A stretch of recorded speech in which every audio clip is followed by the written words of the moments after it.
آج اسمبلی میں کھڑو کے مولانا صاحب نے تو جی ہلہ مچا دی، اور ہم آپ کو سنواتے ہیں کہ مولانا صاحب نے کیا کہا۔ ہندوستان اور ہم ایک ہی دن میں آزاد ہوئے، آج وہ دنیا کی سپر طاقت بننے کے خواب دیکھ رہا ہے، اور ہم دیوالیہ پن سے بچنے کے لیے بھیک مانگ رہے ہیں۔ ہاں، مجھے لگتا ہے مولانا صاحب یہ ایجنسیز اور آرمی کو کہہ رہے ہیں۔ اس کے سربراہ نے کل ایک پارلیمنٹ کے اندر ایک سپیچ کی اور کہا کہ بھارت جو ہے وہ تو سپر پاور بننے جا رہا ہے اور ہم جو ہیں ڈیفالٹ ہونے کے قریب ہیں۔ اپنی سٹرینتھ دکھاتے ہیں، ان کی بڑی سٹرینتھ ہے۔ تو یہ تھے مولانا فضل الرحمان جو کہہ رہے تھے کہ پاکستان اور بھارت ایک ہی دن آزاد ہوا 15 اگست۔ لیکن مولانا صاحب ایک تو 15 اگست کی مجھے سمجھ نہیں آتی، 14 اگست ہے، ہم تو 14 اگست کو مناتے ہیں، لیکن یہ کہ ہم آزاد نہیں ہوئے تھے، ہمیں تو کریٹ کیا گیا تھا نا، ملک تو بنا تھا، آزاد تو ہندوستان ہوا تھا انگریزوں سے بھی اور ہم سے بھی، تو اسی لیے وہ ترقی کر گئے۔ ویسے ہم نے جس کا ساتھ چھوڑا ہے یا جس نے ہمارا ساتھ چھوڑا ہے، چاہے وہ ہندوستان ہو چاہے وہ بنگلہ دیش ہو، وہ ہم نے دیکھا کہ وہ پروگریس کر گیا، اکانومی بھی ان کی ٹھیک ہو گئی، ایجوکیشن سسٹم بھی ان کا ٹھیک ہو گیا، فوج بھی انہوں نے سائڈ پہ رکھی کہ جہاں فوج کا کام ہے وہیں تک رہے۔ تو اس کا مطلب تو یہی ہے کہ جو ہمارے پاس سے چلا گیا یا ہم جس کے پاس سے خود آ گئے، ان سب کے لیے بہتر ہو گیا، اور ہمارے لیے تو ظاہر ہے کہ جو ہو رہا ہے سو ہو رہا ہے۔ لیکن مولانا صاحب کا یہ بھی کہنا ہے، جیسے آپ نے اس پہ بھی سنا، مولانا صاحب نے کہا کہ جی برسوں سے یہی ہوتا آ رہا ہے اور اس کا ذمہ دار کون ہے۔ لیکن پھر مولانا صاحب گھوم پھر کے مولانا صاحب کو یاد آئے گا، وہ میں تو پاکستان میں ہی رہتا ہوں، وہ یہیں کا پاسپورٹ ہے، تو مولانا صاحب نے کہا جی ساری چیزوں کے ذمہ دار نا یہ پولیٹیشینز ہیں۔ لیکن میرے خیال ہے آگے مولانا صاحب نے کچھ نہ کچھ نام جو ہے وہ لیا ہے ایجنسیز اور فوج کا بھی۔ یہ جو لفظ ہیں، ظاہری بات ہے اس کو انڈین میڈیا اور انڈیا بڑا ہائی لائٹ کر رہا ہے کہ بھائی دیکھو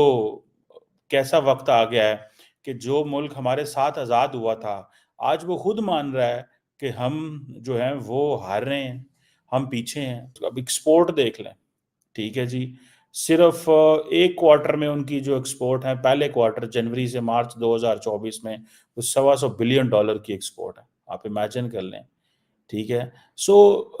اسی لیے دنیا میں 5ویں نمبر پہ بڑی اکانومی کے طور پہ وہ سامنے آ رہے ہیں۔ اب یہ کوسچن جو ہے یہ پاکستانی اب کرنے لگ پڑے ہیں، انہوں نے بات کرنی شروع کر دیا۔ کہاں پہ دیکھیں نا، جی ڈی پی ایک طرف $3.678 ٹریلین کی جی ڈی پی ہو، ایک طرف وہ کہہ رہے ہیں جی جو جی ڈی پی ہے وہ 3.8678 ٹریلین، پاکستان کی جی ڈی پی دیکھ لیں آپ، وہ $325 ارب کی، $30 ارب کی ہے۔ جی ڈی پی ہماری پر کیپٹا جو انکم ہے وہ $1400 ہے۔ انڈیا اتنی بڑی اکانومی ہے پھر بھی $2500-2600، ہم چھوٹی اکانومی ہیں، لوگ بھی تھوڑے ہیں، پھر بھی $1400 کے قریب جو ہے وہ آپ $1450 کے قریب ہے۔ ایک سائڈ پہ مجھے اگر یا آپ کو کہا جائے کہ انڈیا کا نام ہی نہیں لینا، انڈیا کے بارے میں ڈسکشن ہی نہیں کرنی، انڈیا کی تعریف ہی نہیں کرنی، اور دوسری سائڈ پہ آپ ٹی وی لگائیں دیکھیں ہمارے نیشنل چینل پہ جی ہمارے پولیٹیشین کہہ رہے ہیں انڈیا سے سیکھ لو۔ ہندوستان اور ہم ایک ہی دن میں آزاد ہوئے، آج وہ دنیا کی سپر طاقت بننے کے خواب دیکھ رہا ہے، اور ہم دیوالیہ پن سے بچنے کے لیے بھیک مانگ رہے ہیں۔ ہم کہتے ہیں ہر بات میں انڈیا کو سپورٹ نہیں کرنا، انہوں نے بھی 1947 میں آزادی لیا، ہم نے بھی 1947 میں آزادی لیا۔ آپ آج دیکھ لیں مائکروسافٹ کا ہیڈ آفس ادھر لگا ہے، امیزون کا ہیڈ آفس ادھر لگا ہے، ایون کہ ٹیسلا جو ایلن مسک کی کمپنی ہے اس کا ہیڈ آفس ادھر لگا ہے، وہ اپنے لوگوں کے ایپل، گوگل، یہ سب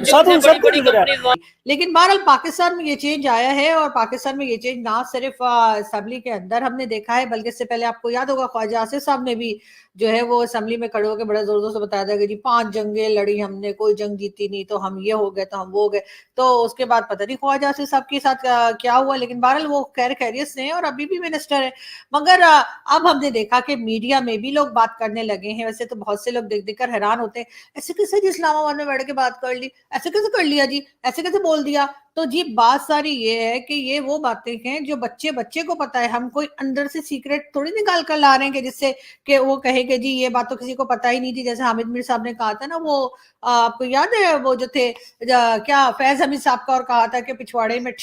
ہاں بالکل، تو وہ خبر تو حامد میر صاحب کیونکہ نکال کے لائے تھے تو انہوں نے ظاہر ہے پھر انہوں نے حامد میر صاحب سے خیریت پوچھی، لیکن ہم جو بتا رہے ہیں وہ بات تو اب یہ بات بچے کو پتا ہے، سبھی کو معلوم ہے۔ تو اس وجہ سے